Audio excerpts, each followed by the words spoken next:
ഈ മനുഷ്യൻ ഇപ്പോൾ ഈ ആദവും ഹവ്വായും പിശാചിന്റെ അടിമത്തത്തിലായപ്പോൾ മനുഷ്യർ പിന്നീട് വർദ്ധിച്ചു വന്ന മനുഷ്യന്റെ അടിമകളായി, പാപത്തിന്റെ അടിമയായി. ശപിക്കപ്പെട്ടവരാണ്. അവർക്ക് സ്വൈര്യമില്ല, അവർക്ക് മനസ്സിന് സ്വൈര്യമില്ല, അവരുടെ സ്നേഹമില്ല, സന്തോഷമില്ല, സമാധാനമില്ല, വെറുപ്പാണ്, വിദ്വേഷമാണ്, വൈരാഗ്യമാണ്. ഇവരാണ് പെരുകി വർദ്ധിക്കുന്നത്. ഒന്ന് വായിച്ചു കേൾപ്പിക്കാവോ? ഉൽപ്പത്തി 5-ാം അധ്യായം 3-ാമത്തെ വാക്യം. ആദത്തിന് 130 വയസ്സായപ്പോൾ അവന്റെ സാദൃശ്യത്തിലും ഛായയിലും ഒരു പുത്രൻ ജനിച്ചു. ആദത്തിന് 130 വയസ്സായപ്പോൾ അവന്റെ ഛായയിലും അവന്റെ സാദൃശ്യത്തിലും ഒരു പുത്രൻ ജനിച്ചു. അപ്പോൾ ഇവർ പെരുകി വർദ്ധിച്ചത് ഇവിടെയാ. എല്ലാം ഇന്നിപ്പോ അവരുടെ ഛായയിലാണ്. ഇതാണ് മനുഷ്യരാശി. ആദത്തിന്റെ ഛായയിലും ആദത്തിന്റെ സാദൃശ്യത്തിലും അടിമകള്, പിശാചിന്റെ അടിമകള്, മനുഷ്യന്റെ അടിമകള്, പാപത്തിന്റെ അടിമകള്, ദൈവത്തിൽ നിന്ന് ശപിക്കപ്പെട്ടവര്, നിത്യമായ മരണത്തിലുള്ളവര്, രോഗമുള്ളവര്, ദുഃഖമുള്ളവര്, ഈ ലോകത്തിൽ പ്രത്യാശയില്ലാത്തവര്, ദൈവമില്ലാത്തവര് എന്നൊക്കെ പറയുന്നുണ്ട് വചനങ്ങൾ. ചിലതൊക്കെ ഞാൻ എഴുതി കാണിക്കുന്നുണ്ട്, നിങ്ങളെ ടി വിയിൽ എഴുതി കാണിക്കുന്നുണ്ട്. ചിലതൊക്കെ എല്ലാം വായിക്കാൻ സമയക്കുറവുകൊണ്ട് ഞങ്ങൾ വായിച്ച് കേൾപ്പിക്കുന്നില്ല. നിങ്ങൾ പിന്നീട് വായിച്ചു നോക്കുക. ഈ അവസ്ഥയിലാണ് മനുഷ്യൻ. അത് മനുഷ്യൻ കണ്ടുപിടിച്ച ഒരു മാർഗത്തിലൂടെ നമുക്ക് തിരിച്ചു പോകാൻ പറ്റത്തില്ല.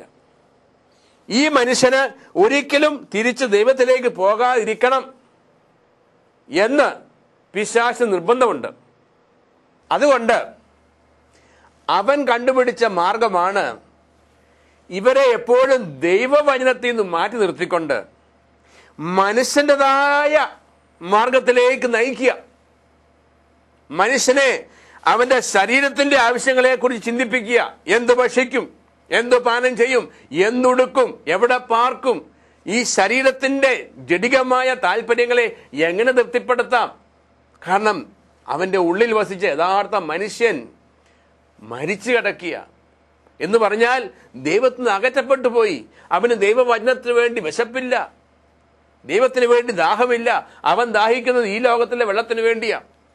സമരിയാക്കാരി സ്ത്രീ വെള്ളം കോരാൻ ചെന്നപ്പോൾ കർത്താവ് പറഞ്ഞത്, ഈ വെള്ളം കുടിച്ചാൽ നിനക്ക് ഇനിയും ദാഹിക്കും, എന്നാൽ ഞാൻ തരുന്ന വെള്ളം കുടിച്ചാൽ നിനക്ക് ഒരിക്കലും ദാഹിക്കത്തില്ല. നിന്നോട് സംസാരിക്കുന്ന ആരാണെന്നും അവന് നിനക്ക് എന്ത് തരാൻ സാധിക്കുകയും ചെയ്യുന്ന നീ അറിഞ്ഞിരുന്നെങ്കിൽ നീ അവനോട് ചോദിക്കുമായിരുന്നു. പ്രിയപ്പെട്ടവരെ, ഇന്ന് നിങ്ങളോട് സംസാരിക്കുന്നത് ഞാനല്ല, ദൈവത്തിന്റെ ജീവനുള്ള വചനമാണ് സംസാരിക്കുക. If only you new who is speaking to you, if only you knew, നിങ്ങളോട് സംസാരിക്കുന്ന ആരാണെന്ന് നിങ്ങളൊന്ന് അറിഞ്ഞിരുന്നെങ്കിൽ എന്നാ യേശു പറയുന്നത്. നിങ്ങൾ അവനോട് ചോദിക്കുമായിരുന്നു, അവൻ നിങ്ങൾക്ക് നിത്യമായ ജീവിതം തന്നേനെ, നിങ്ങളുടെ ദാഹം മുഴുവനും തീർത്തേനെ. വരും ദിവസങ്ങളിൽ എൻ്റെ പ്രിയപ്പെട്ടവരെ വലിയ വലിയ സന്തോഷകരമായ വാർത്തയാണ്. നമ്മുടെ കഥ തുടങ്ങുന്നതേ ഉള്ളൂ. യേശു ആരാണ്? 27 വർഷത്തെ എൻ്റെ പരിചയത്തിൽ എനിക്ക് നല്ല ബോധ്യമുണ്ട്. യേശു ആരാണെന്ന് അറിയാത്ത 99% ആൾക്കാരെ ഞാൻ കണ്ടുമുട്ടിയത്. യേശുവിനെ പറ്റി പഠിച്ചിട്ടുണ്ട്, യേശുവിനെ പറ്റി പ്രസംഗിക്കും, എല്ലാം പറയും. യേശു ആരാണ്? യേശു ആരാണ്? ആ യേശു ഇന്ന് ഉത്ഥിതനായ യേശു, നമ്മുടെ മധ്യത്തിൽ ജീവിക്കുന്ന യേശു, ഇന്നും ഞാൻ കണ്ടുമുട്ടിയ യേശു. അങ്ങനെ ഒരു യേശുവിനെ കണ്ടുമുട്ടിയിട്ടുണ്ടോ? അതോ 2000 വർഷം മുമ്പ് പുൽക്കൂട്ടി പറഞ്ഞ യേശുവിനെ ഡിസംബർ 25-ാം തീയതി ഓർക്കുന്നതാണോ? അതോ അങ്ങനെ ഒരു യേശുവിനെ ഒരു ഈസ്റ്റർ ആകുമ്പം കാൽവരി മലയിലേക്ക് കൊണ്ടുപോയ ദുഃഖവെള്ളിയാഴ്ച ആചരിക്കുന്ന ഒരു യേശുവാണോ? ഒരു ഈസ്റ്റർ ആകുമ്പം ഒരു ആഘോഷം വെക്കുന്ന ഒരു യേശുവാണോ? പ്രിയപ്പെട്ടവരെ, യേശു ഇന്നും ജീവിക്കുന്നു. ആ യേശു ഇന്നും ജീവിക്കുന്നു. എനിക്കറിയാം, ഞാൻ കണ്ടുമുട്ടി, എൻ്റെ കൂടെയുണ്ട്, ഇപ്പോൾ ഇവിടെ ഇരിപ്പുണ്ട്. നിങ്ങളോട് സംസാരിക്കാൻ എനിക്ക് കഴിവില്ല, ഞാൻ ആളല്ല അതിന്. എന്നെ കർത്താവായ യേശുക്രിസ്തു ഒരു ഉപകരണമാക്കി മാറ്റിക്കൊണ്ട് നിങ്ങളോട് സംസാരിക്കുന്നു. ഈ സത്യം 2 കോരിന്തോസിന്റെ 5-ാമത്തെ അധ്യായം 20-ാമത്തെ വാക്യം ഒന്ന് വായിച്ചു കേൾപ്പിച്ചു. ഞങ്ങൾ ക്രിസ്തുവിന്റെ സ്ഥാനപതികളാണ്. ഞങ്ങൾ വഴി ദൈവം നിങ്ങളോട് അഭ്യർത്ഥിക്കുന്നു, നിങ്ങൾ ദൈവത്തോട് രമ്യതപ്പെടുവിൻ. ഇതാണ് ക്രിസ്തുവിൻ്റെ നാമത്തിൽ ഞങ്ങൾ നിങ്ങളോട് അപേക്ഷിക്കുന്നത്. ഇപ്പം നിങ്ങൾ വായിച്ചു കേട്ടതുപോലെ പൗലോസ് പറഞ്ഞതുപോലെ തന്നെ യേശുക്രിസ്തുവിനെ അനുഭവിച്ചറിഞ്ഞ ഓരോ വ്യക്തിക്കും ഞാൻ ഉൾപ്പെടെ പറയാൻ സാധിക്കും, ഞങ്ങൾ ക്രിസ്തുവിന്റെ പ്രതിനിധികളാണ്. We are the ambassadors of Christ. ഞങ്ങൾ ക്രിസ്തുവിന്റെ പ്രതിനിധികളാണ്. ഞങ്ങളിലൂടെ ദൈവമാണ് നിങ്ങളോട് അഭ്യർത്ഥിക്കുന്നത്. ഞങ്ങളല്ല, മനുഷ്യരല്ല. ഞങ്ങളിലൂടെ ഇന്നും ജീവിക്കുന്ന ഏതൊരു ക്രിസ്തു ശിഷ്യനും, വചനത്തിൽ ജീവിക്കുന്ന ക്രിസ്തു ശിഷ്യനും അഭിമാനപൂർവം തൻ്റെ അടുത്തോട് പറയാവുന്ന ഒരു വചനമാണത്. ഞങ്ങളിലൂടെ നിങ്ങളോട് സംസാരിക്കുന്നത് ദൈവമാണ്, നിങ്ങളോട് അഭ്യർത്ഥിക്കുകയാണ്. രമ്യപ്പെടുക, ദൈവവുമായിട്ട് രമ്യപ്പെടുക. ആ രമ്യതപ്പെടൽ ദൈവവചനത്തിലേക്കുള്ള തിരിച്ചുവരവാ. ദൈവവചനത്തിലേക്ക്. അങ്ങനെ ഒരു അനുഗ്രഹം വരും ദിവസങ്ങളിൽ നിങ്ങൾക്ക് ലഭിക്കട്ടെ എന്ന് ഞാൻ പ്രാർത്ഥിക്കുന്നു.